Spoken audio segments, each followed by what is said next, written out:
रुख करते हैं उकाड़ा का, जहां फौजी पाकिस्तान से वालिहाना मोहब्बत का इजहार किया गया। मुख्तलिफ शोबा से ताल्लुक रखने वाले अफराद ने कौमी जज्बे से सरशार एक अजीम शान रैली निकाली।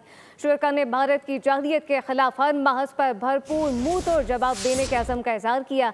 मजीद क्या तफसीलात हैं, मलिक वहीद से जानते हैं।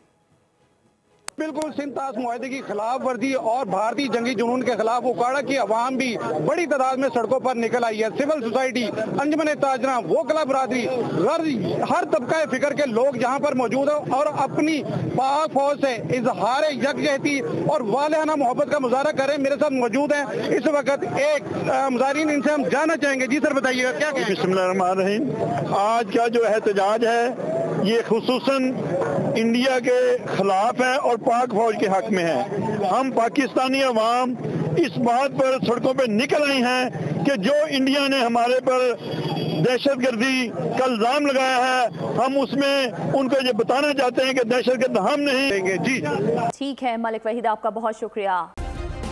सब्सक्राइब करें और बेल दबाएं ताकि कोई खबर रह न जाए।